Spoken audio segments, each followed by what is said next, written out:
Yep.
talked to Bruce because Bruce was involved.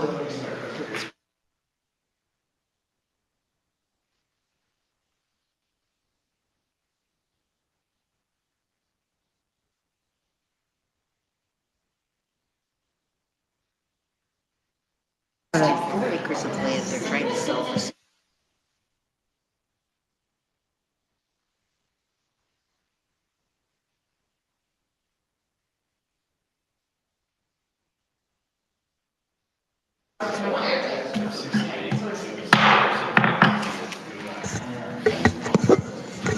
Good evening, everybody.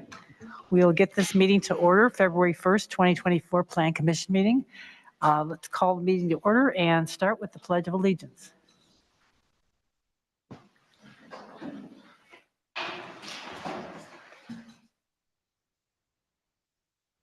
The United States of America, one nation under God.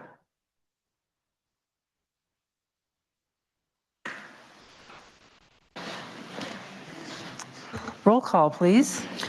Commissioner Blaylock. Here. Commissioner Graditor. Here. Commissioner Levin. Here. Commissioner Marshall. Here. Commissioner Romanelli. Here. Commissioner Rothbard is absent. Chairperson Brightcoff. Here. We have a quorum. Thank you. First item of business is the approval of minutes from the January 4th meeting. Do I have a motion to approve? So moved. Second. Any discussion?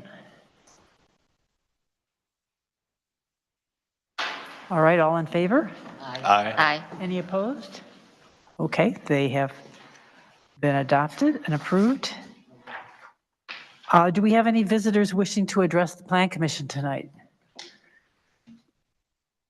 I do not see any. No new business, so we're jumping right to old business. The continued discussion of the sub-area plan amendment to the comprehensive plan for the Walter Kluwer site. And I will look to Steve Witt to see if he has some comments or wants to take us into this discussion. Yeah, that's under the old business, if I understand correctly. Sorry about the mic. We do have Michael Blue from Tesca here this evening. And he's going to continue the conversation that we had back on, I think it was February or December 13th. So we're going to be talking about not only the planned unit developments, but I think special use as well.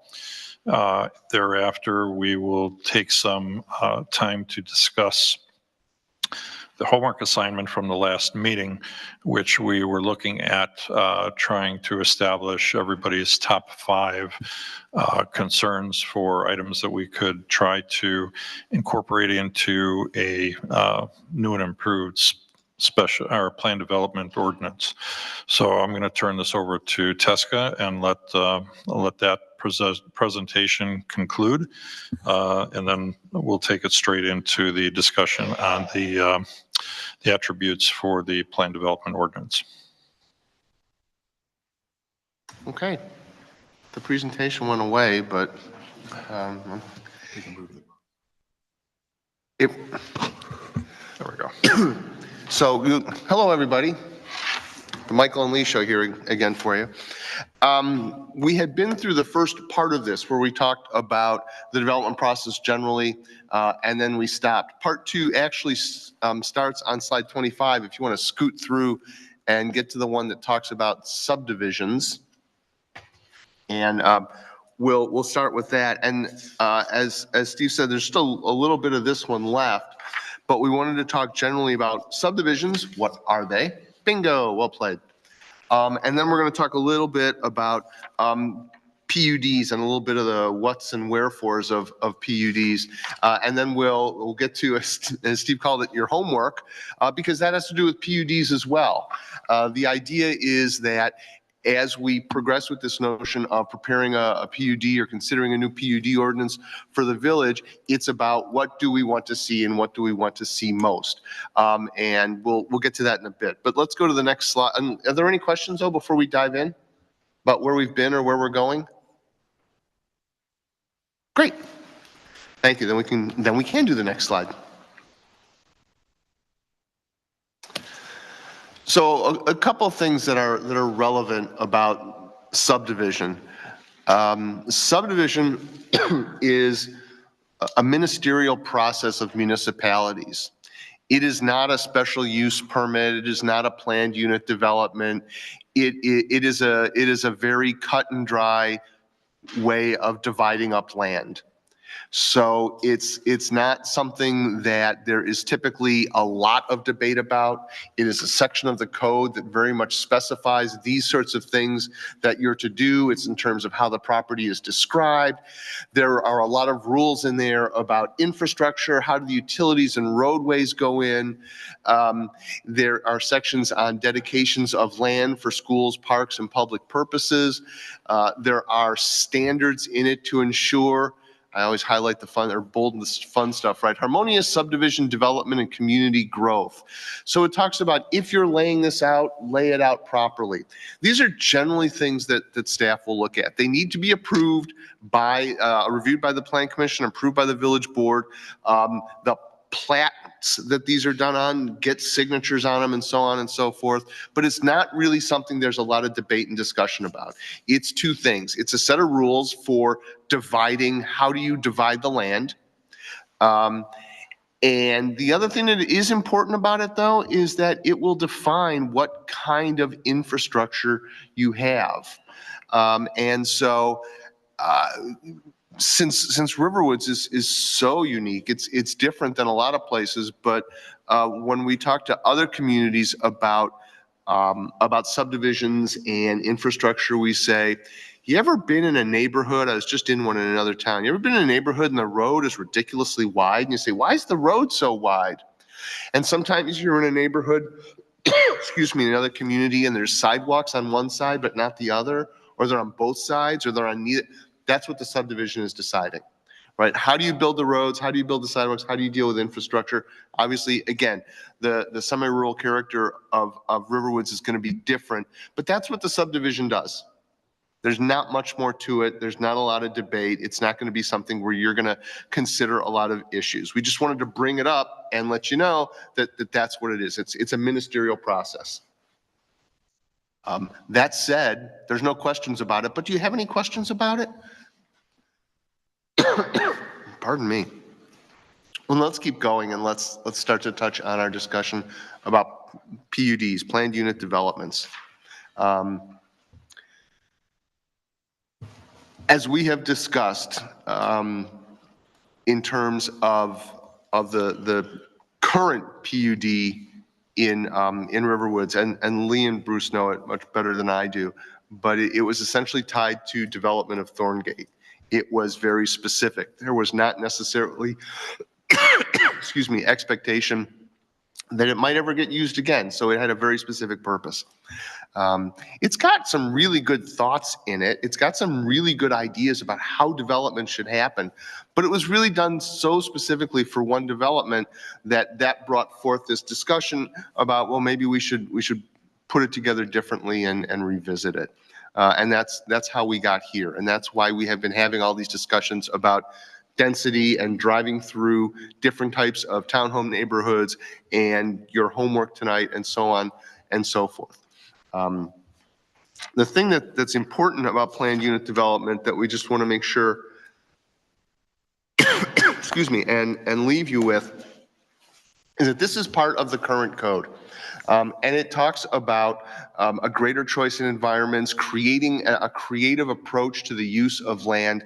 The idea is that a zoning ordinance, any zoning ordinance as written, does not necessarily apply to every piece of land. It does not necessarily allow for unique circumstances, and it does not necessarily allow the applicant or the village to be creative with it. What does that mean? The classic example of the PUD, the one they taught us in planning school, even as long ago as we were in planning school, is that if you imagine a 100-acre piece of land that the zoning allows you to build 100 homes on. But you know what? Some of the land is wetland, Some of the land has got a lovely tree stand on it. There's all sorts of different environmental benefits to it. Well, you're not going to tear all that down just to, bless you. You're not going to tear all that down so that you can have these perfect little 1 acre lots that all these homes sit on. But what you can do is you can say, all right, look, we have an idea. Preserve the wetlands, preserve the tree stands. Show us how you can incorporate this as a recreation area. Show us how you're going to make it more pedestrian friendly. Think back to the discussion even that you were having, excuse me again, with the folks at Lexington and the things you're trying to enhance with the plan development there. And so the result of that is that you might have this 100 acres. It still might have the 100 units on it, but they would be on smaller lots and they would be clustered, and you'd preserve the wetlands and the environmental areas, and you'd create a park and so on and so forth. That's pretty much everything they taught us about PUD in school. But that's the general concept, is that there is often a better way to do it than what the book says, bottom line, and the PUD is the answer to that. You have to talk. Okay. I guess I'd like to have a side point, which is what a PUD isn't. It's not a get out of jail free card.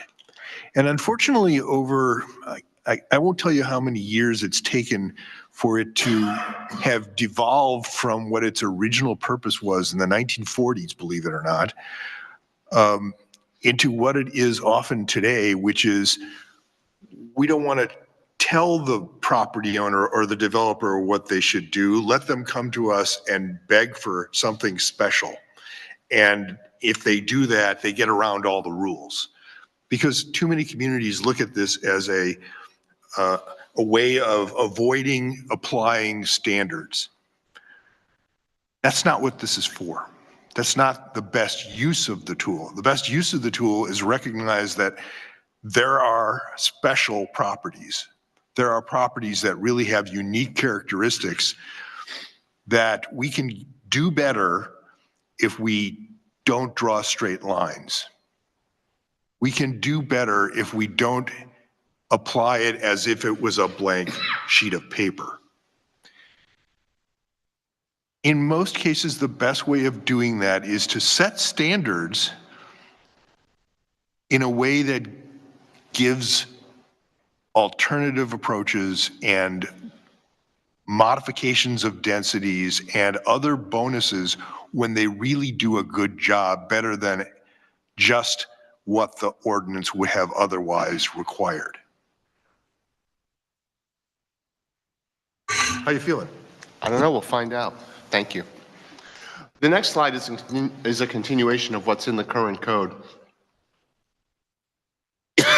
And as I said, there are these things that you look up here. These are great ideas. Preservation of open space, recreational facilities, efficient use of land, which has got a lot to do with public utilities, because if they're going to build roads and install utilities that ultimately are going to be donated to the village, you want them to be done efficiently.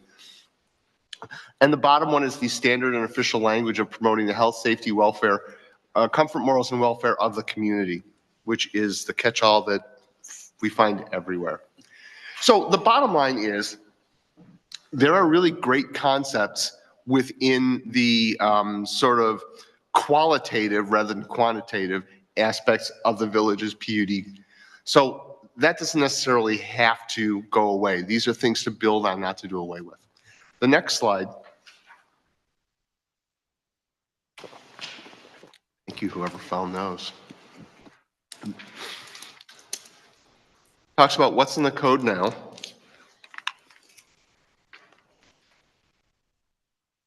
And there's some other ideas about what we may want to look at changing. So the minimum size of a PUD in Riverwoods is 125 acres. Roughly the size of a golf course. It has a residential focus, like Thorngate, right? So like I said, it was designed for Thorngate. And I have probably said this in some of our other discussions, there are no right answers, right? There are no absolutes. Not all PUDs have to be 125 acres or 104 acres or 2 acres. It's whatever's right for Riverwoods. And at the time when this was drafted, that was absolutely the right way to do it. A PUD has additional findings of fact, right? So if you do a special use, and a PUD is a special use, you've got those findings of fact that you make. You've got those standards. The PUD has additional ones, actually a lot of them. Why? For exactly what Lee said, right? It's not to just dodge all the rules, it's to meet a concept, it's to accomplish something. And so that's why the PUD is designed the way it is.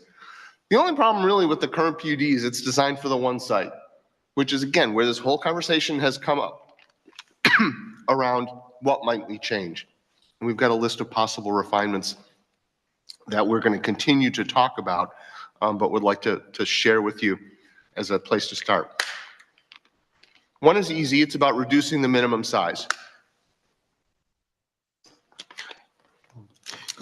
Go back one step, if you will. Okay. The notion of a two-step approval process, Right, skip that. which I find to be important. First and foremost, the first step is largely the conceptual level design. And they still have to lay it out in a way that makes sense, and they have to prove that they are essentially meeting the standards, right?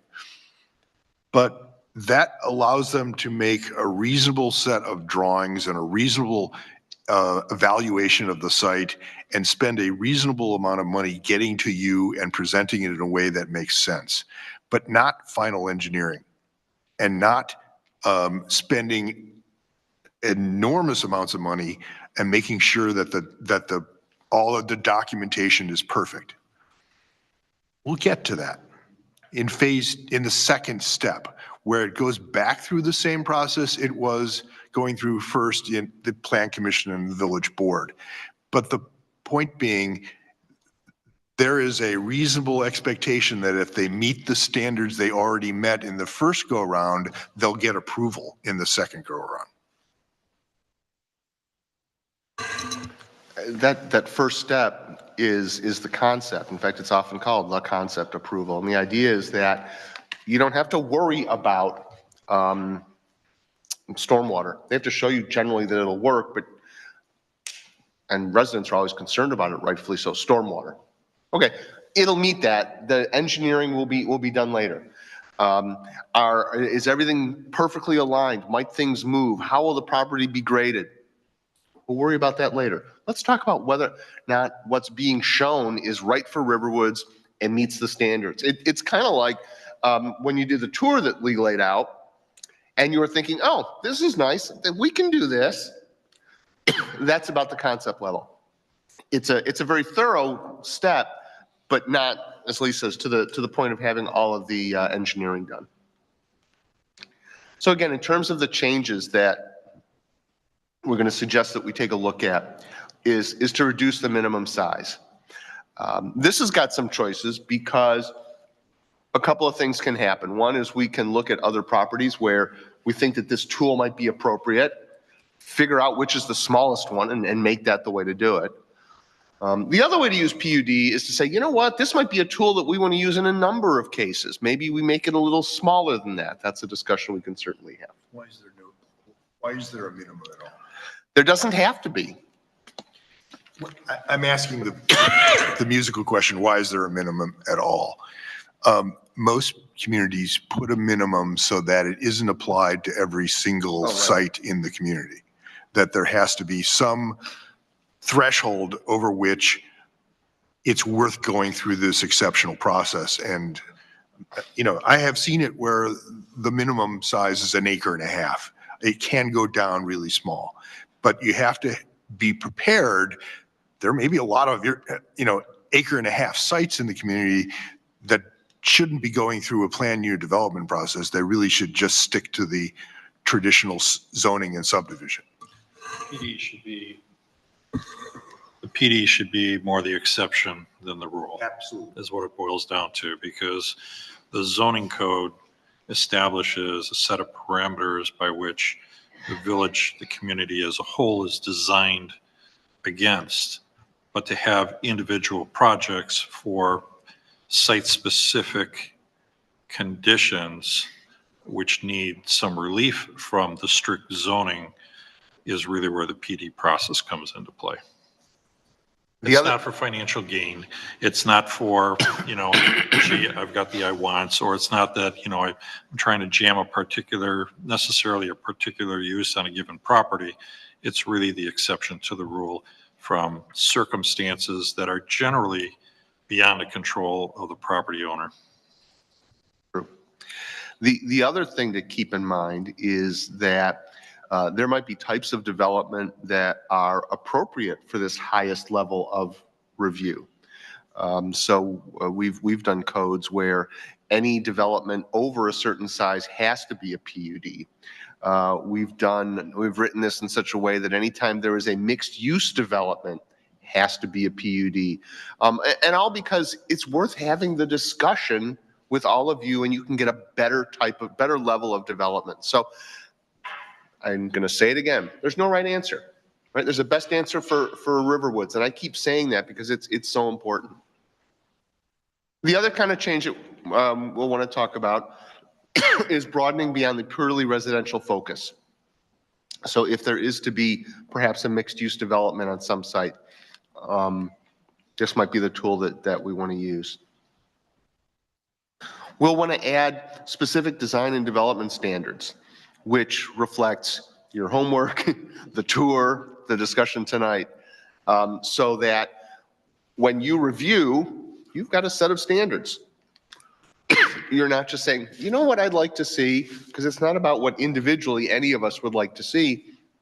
It's about a common definition of, again, what's right for Riverwood. So those standards are there. The other reason the standards are in there is that if I'm a developer worth my salt, before I ever walk in here, well, not even here, before I even walk in and talk to Steve, I've read all of those standards and I know what's expected of me. That's probably the more important reason to have them in there. And then the other thing to do is to look at all those findings of facts that are in the that are in the code and confirm that those are right for future use of this tool. So with that, any questions about PUD as it exists now or as it may exist after it's refined?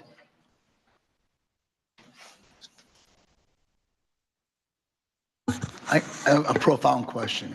What gives any of the committees their weight? What is the significance of this group's preference for lot size is not the same for this group's preference for lot size? Who's resolving it? Who's controlling the debate? It's a great question.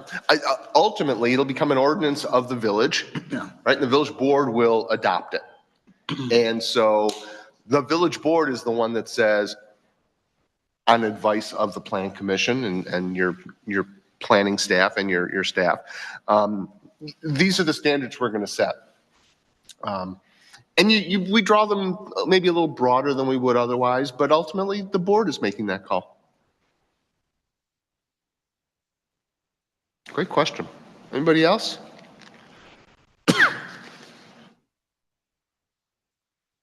Okay. Anybody's homework, or do you want to cover? I think so. I think the only thing that I think it's time, I think it's appropriate to maybe whiteboard the responses that we get from everybody if they're willing to chime in and give their list.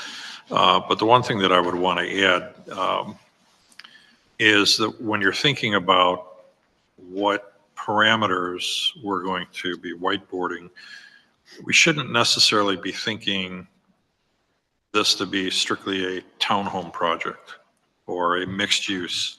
This PD ordinance should be flexible enough and should have these certain parameters which are able to be judged, able to be scaled, able to be reviewed against no matter what the project type is, and certainly no matter what the size is.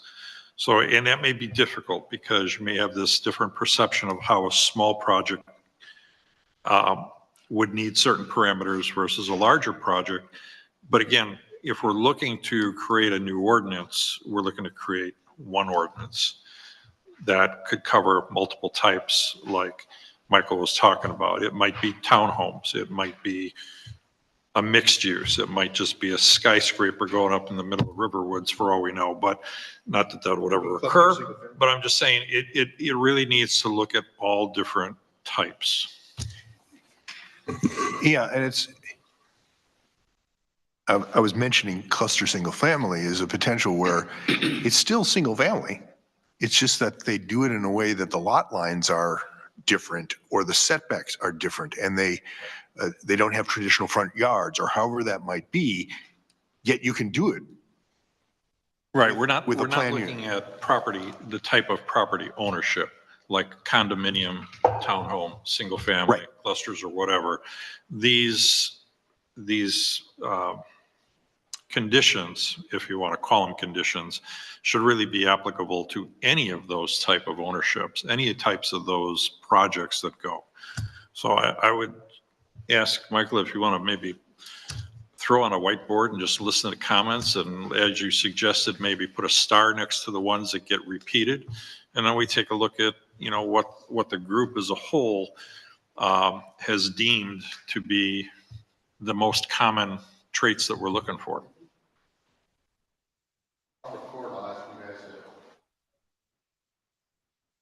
So, just to review, everybody was gonna pick 5 from the list of the things that we created of what we liked, right? Did everybody do that?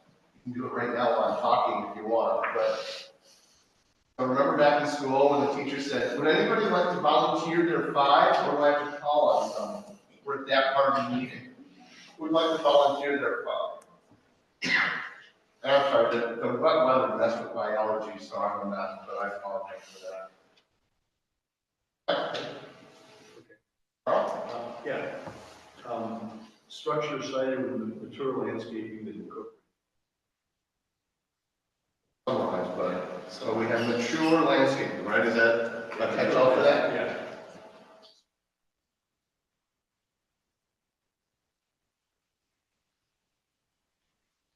Okay.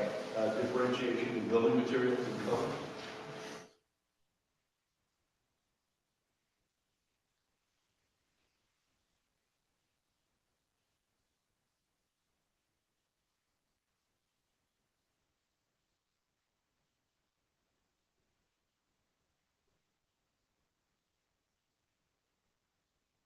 I call it semi-private, public, semi-private spaces, or? Right, yeah, semi-private outdoor spaces.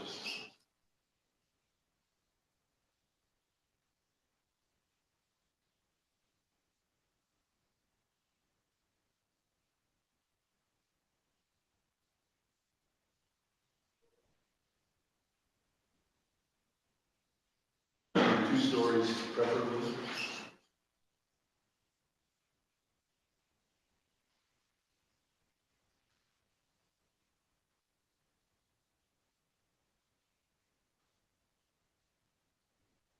All areas of visitor parking.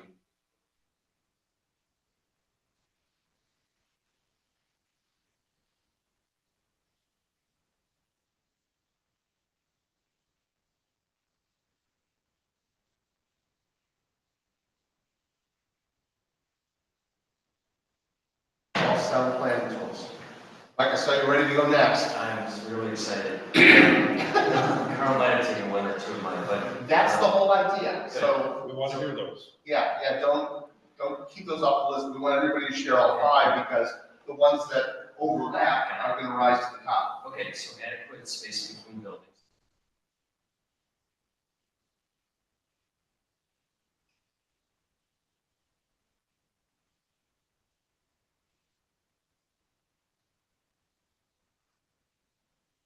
Open spaces.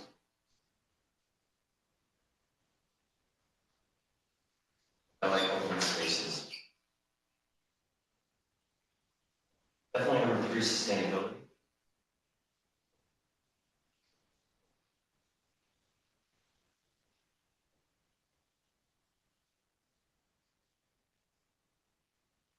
Well-organized public spaces.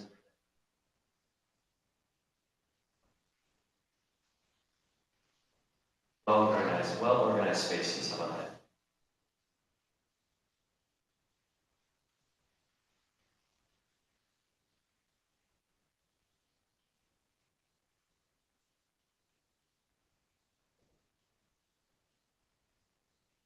lighting outdoor spaces associated.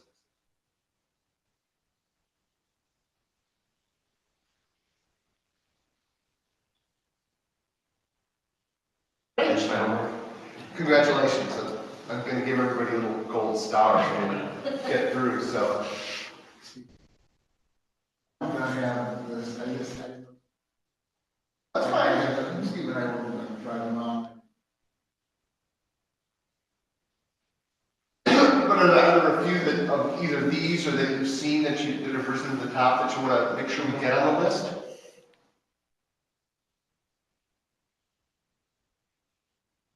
Back to you, how's that?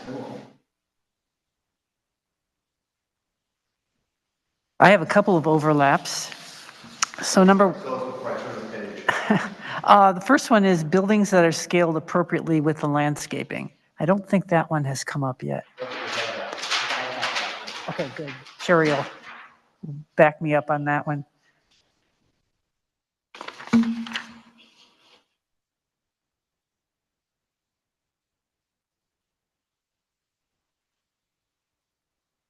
And the second is low rise, no higher than 2 stories, so that's a duplicate.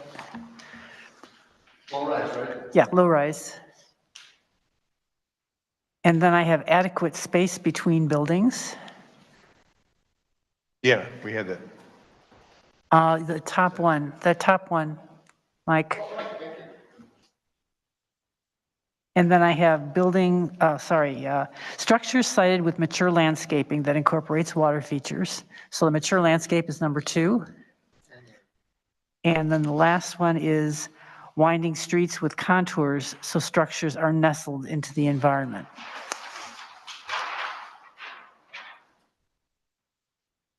So let's try Winding streets, yeah. Winding streets, got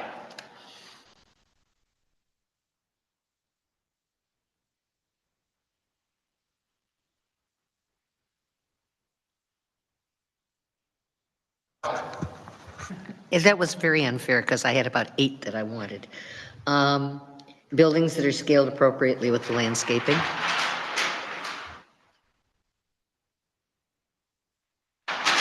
Yes. Thank you all for keeping track of this, better than I did. Yes. Open spaces creating a community, a sense of community rather than a grid.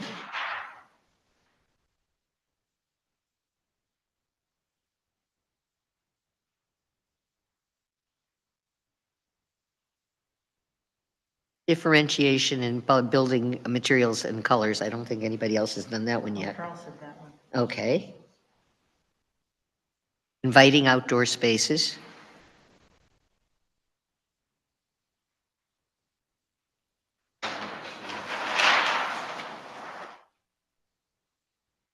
And my favorite.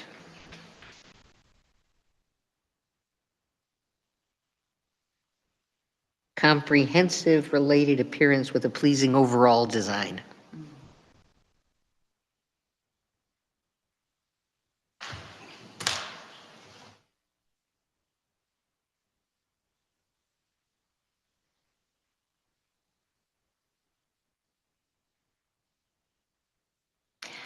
Okay. Buildings that are scaled appropriately with the landscaping. What's that? Winding streets. Adequate spacing between the buildings. Yes.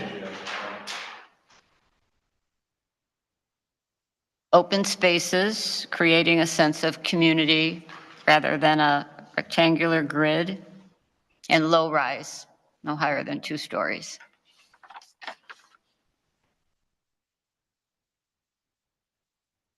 Can I throw 5 on the list? Give Stephen some time.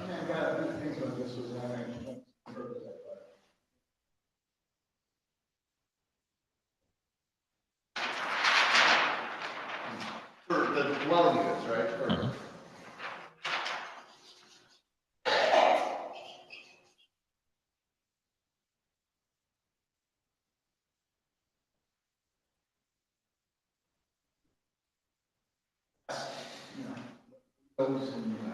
Excellent, okay.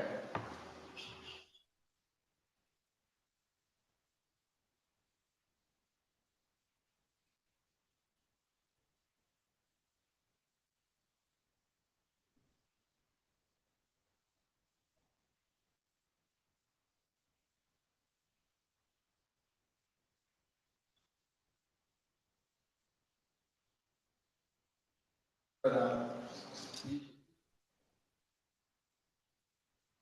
of open spaces with that? Yeah.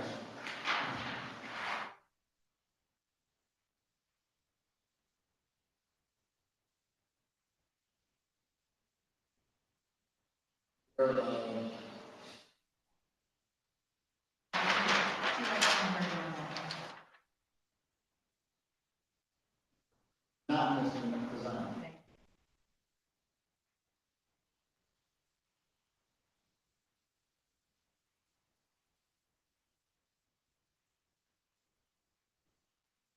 Okay. I like the buildings that are scaled appropriately with the environment, not so much the landscape. So if you have a topographical change, that might afford you an extra story in a building without looking like it's overwhelming the rest. Organic building layouts. Give up on the rectilinear or grid system. That in itself is conducive to the next one, which is open space. Makes it easier to do things between buildings. Should be on there somewhere. Materials that blend with the environment, looking at things that are, consistent with colors, no bright colors, no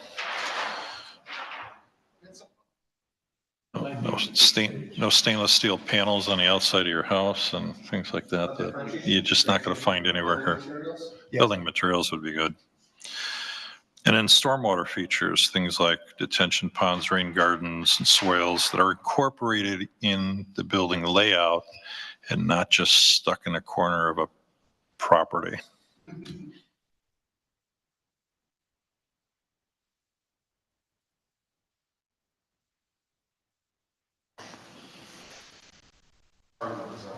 Part of the overall design. Not a tank.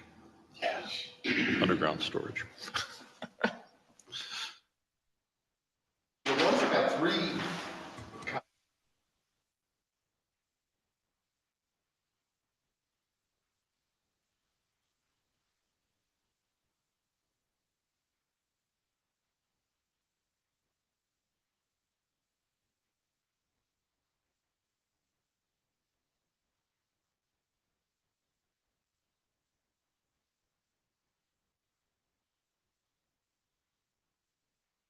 Winding streets, 7 private outdoor spaces, landscape. Also, when it comes about keeping the landscape that's there to the extent you can, which is very much a planned development kind of thing. That's a really good.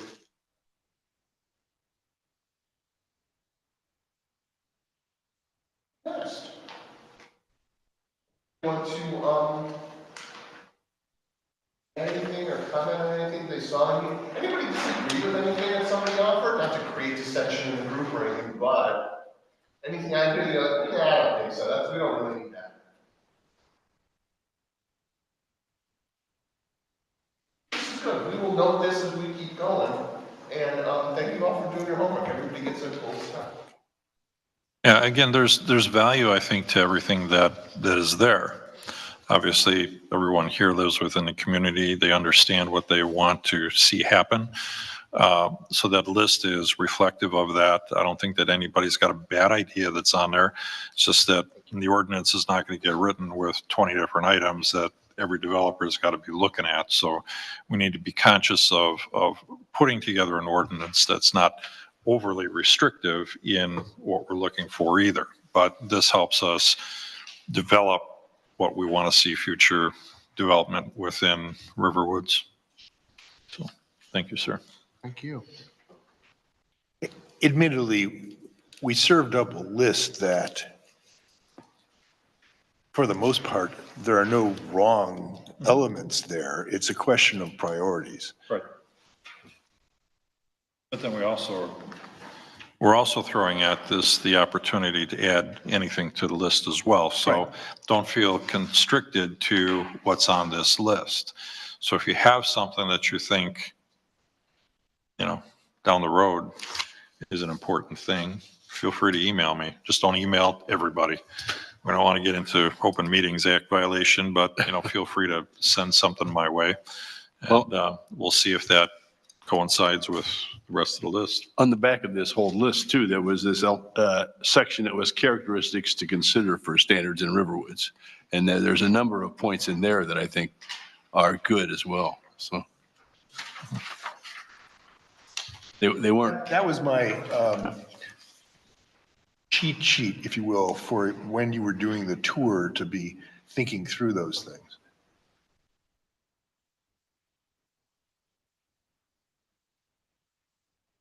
Okay, so anything you want to add to either the subdivisions, plan development, or any of this? Just a couple more thoughts about the PUD. There are other opportunities for things to do that are parts of PUD ordinances that we've prepared and used in other communities that I just wanted to share now so you can plant them in the back of your mind as they may come up later. What did we call them once? We called them have to, wanna, and it'd be nice. Isn't that what we called them? That's what you used to do with your baseball cards. Need it, want it, got it. Yeah. So yeah, it's trying to put a sense of priority if things are a must versus that things are going to contribute and will be of worth when we find them, and things that really don't matter. So for instance, a great must is the tree preservation aspect of the code, right? You have to, right? That's just what it, so that's not negotiable, if you will. You don't get extra points for musts. Right.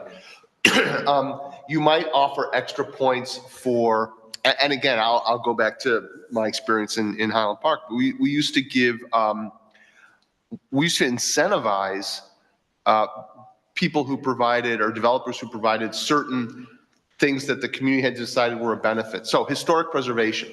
So if you were developing an old estate property that was, whatever it was, 20 acres, and it had this beautiful old historic structure on it, if you saved that historic structure, we didn't require it. It wasn't a have to. It was we wanted you to, and so we would provide a bonus for doing it.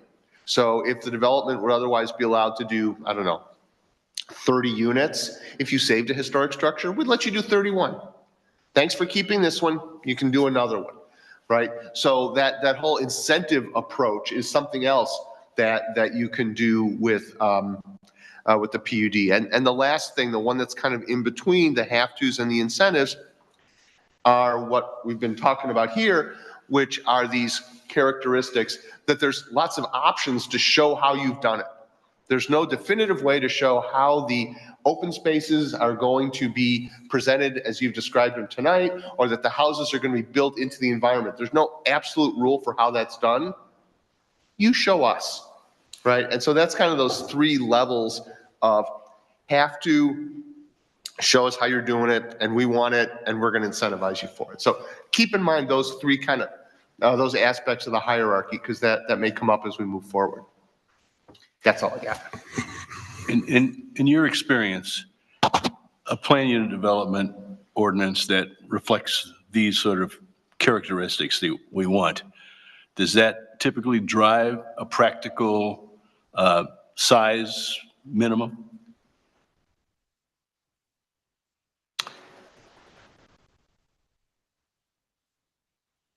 I got to think about that. Because the reality is they have a minimum. They all have a minimum. It might be a really small minimum.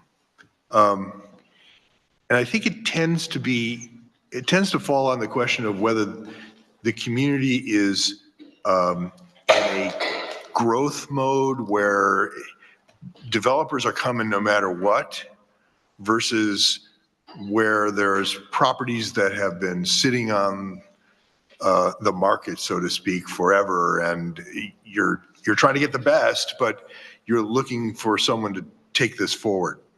And they tend to, adjust on the basis of how attractive the sites are. The more attractive the sites are, the higher the thresholds typically are. There's a side point that I wanted to at least explore, and that is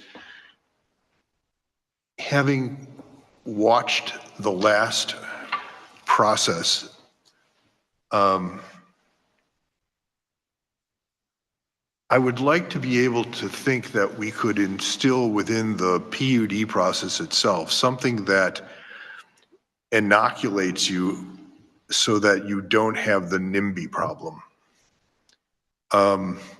We want the standards to be measurable, as Steve talked about.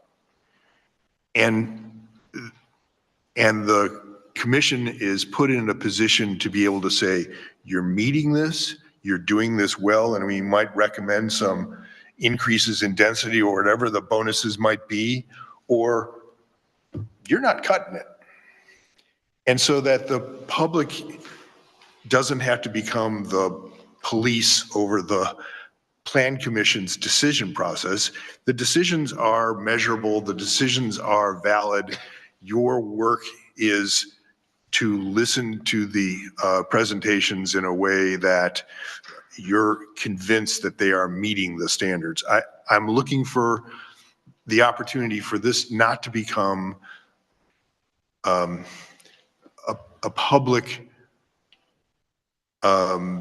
fight over something that is measurable. Maybe I'm not describing this too well. No, I think you're on the right point, Lee. I think what's happening here is that, we're getting input from residents of Riverwoods. We're trying to understand the things that are the more desirable characteristics. Perhaps the most desirable ones become more of a mandatory requirement. Maybe the next level becomes the bonus issues. But by and large, the PD should get to a point where it avoids your NIMBY situation, a project that's designed under the context of the requirements of a good PD should fly pretty well straight through Plan Commission. We often look at the difference between an ordinance that the permitted uses are permitted by right, the special uses say that under certain circumstances this can work, and there's this middle ground, which is the use will work if you meet these standards. The use is permitted so long as you meet this list of conditions, which is more than just simply the height and the bulk or whatever the standards that you find in the zoning ordinance or the zoning district itself, but a set of standards above that for exceptional design. I'd like to be able to talk about that middle ground. When we get this drafted, I'd like to think about that middle ground that takes the onus off of you to prove that this development will work and put it on the developer to show that they have met the standards.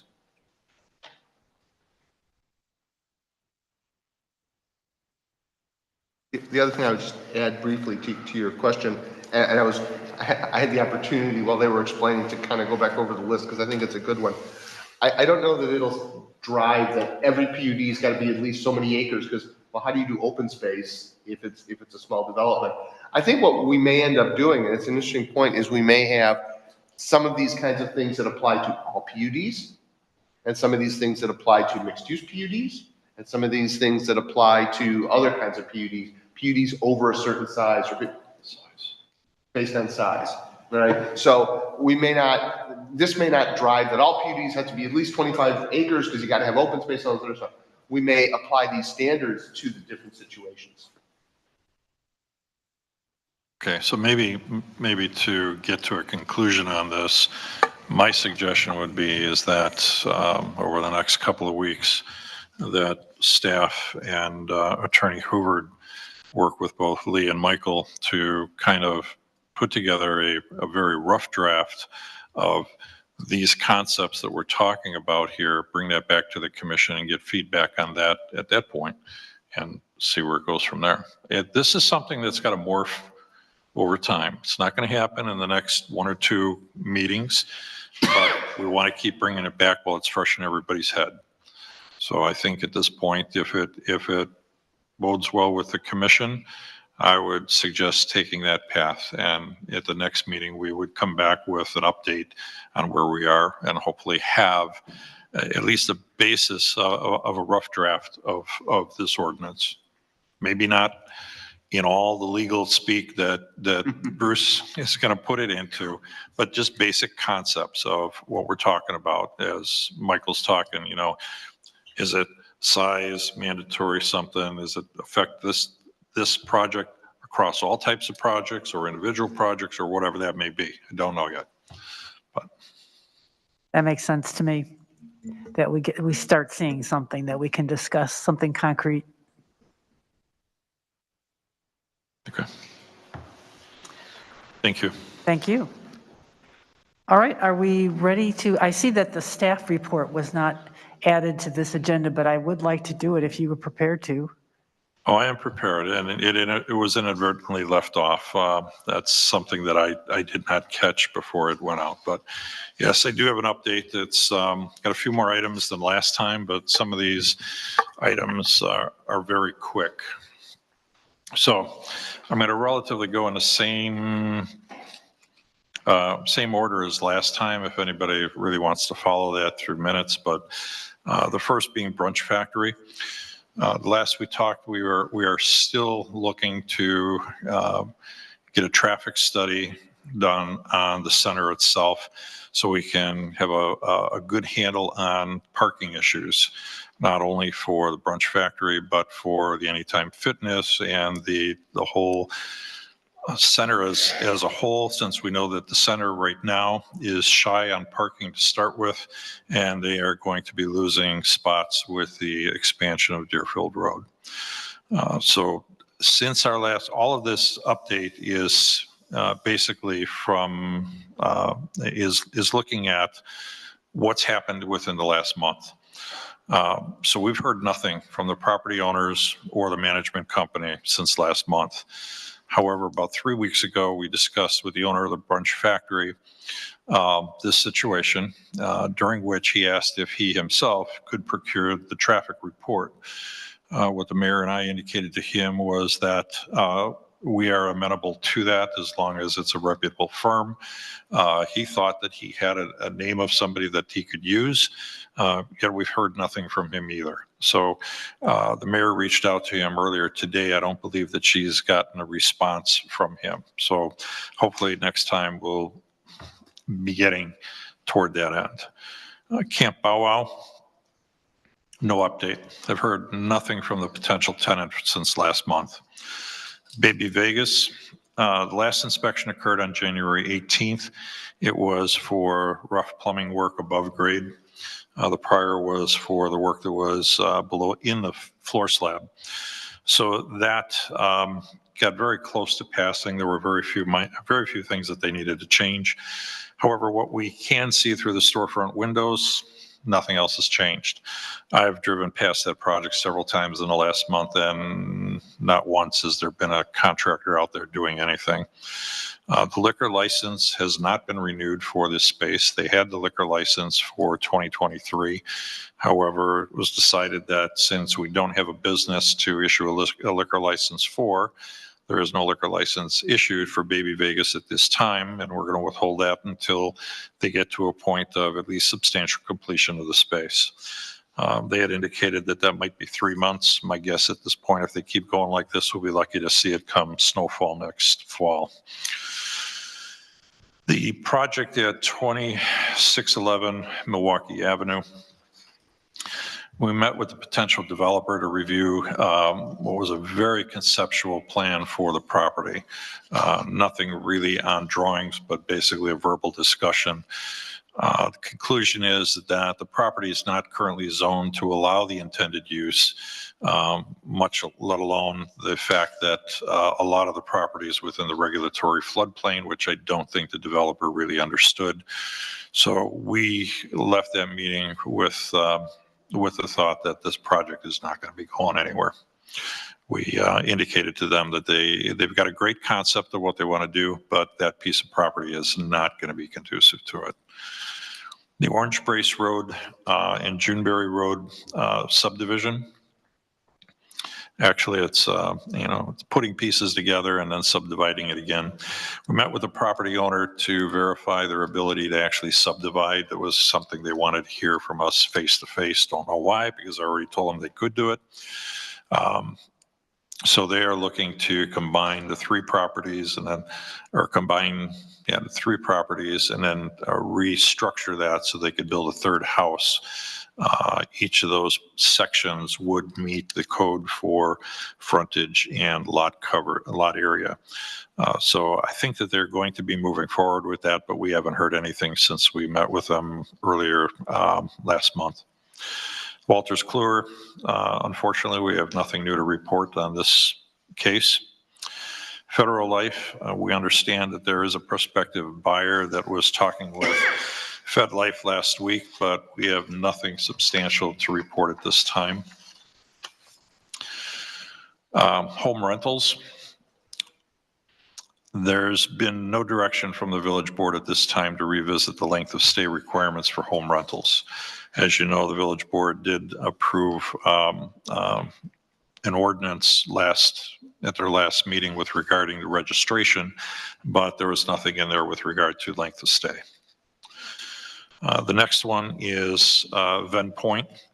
I don't know if some of you may not have heard of this. There's a property developer that's proposing to develop a townhome project on the site, which is within the Parkway North Center located in Deerfield. So the question is, why does that affect Riverwoods? Well, the site is subject to certain covenants, restrictions, and other provisions in a declaration that is many years old, and it requires setbacks from the center line of Saunders Road, and that the surface parking facilities must be substantially screened and not situated within 100 feet of the center line of Saunders Road without the approval of the Village of Riverwoods. So that covenant was crafted to give us some level of protection for a project being put in there, but it was really intended for a project that might be an office complex. So this is now going to townhomes, but nonetheless, the provisions are there. And the village was able to negotiate with the developer building height, building setbacks, and overall layout of the project that would not materially detract from the health, safety, and welfare of the citizens of the village. We've looked at the plans, and additionally, staff was able to negotiate as part of an agreement to release these covenants and to not enforce them. We were able to negotiate a landscaping contribution from the developer in the amount of $25,000 to help cover the cost of the Thorngate subdivision, installing landscaping along Saunders Road, basically to help block views of the playground that wouldn't be blocked by the sound barrier wall that the county is putting in. That barrier wall stops relatively to the north end of the playground. So it left the playground visible in some people's eyes to the development across the street. There was concern that they would come over and utilize the private playground and other, streets within Thorngate. So this was negotiated to help block the views. It would essentially be a payment by the developer, which then Thorngate would actually do all the work on the installation and maintenance. And then the last item I've got is sign permits. The Colonial Court Shopping Center is subject to a special use permit, and a provision of that special use permit states that all signs relating to the name and uses of the stores and premises shall be subject to the review and approval of an architectural review committee, which includes, amongst others, the Plan Commission. We're getting a lot of kickback. We have two entities that are looking for signs, one being the Snap Medical Wellness, which is a new business going in at 1105 Milwaukee. They're working with us, but the Anytime Fitness complex at 1127, which is basically at the corner of the Colonial Court Center, is really objecting to it because nobody else has had to go through this process. Well, I look at what the requirements are, it's on the books. I'm enforcing what's on the books. So we have 2 signs that we know are forthcoming, but we have not received any application at this point. So when we get something, we'll notify you, we'll get it on the docket and do that along with everything else that we plan to be bringing forth for the plan development ordinance. So that's my report. Has anybody got any questions or comments? Any questions? No? Thank you very much. That was excellent. Thank you for letting me give that to you. Thank you. I think it's a great addition to our monthly plan, our monthly agenda. I have no comments, and so I think I will entertain a motion to adjourn. Anybody? Who made the motion? And I'll second it. Okay. All in favor? Aye. Any opposed? Thank you very much. Have a good evening. And much thanks to Lee Brown and Michael Blue to attend with us tonight and guide us through this plan development process. Yes, thank you.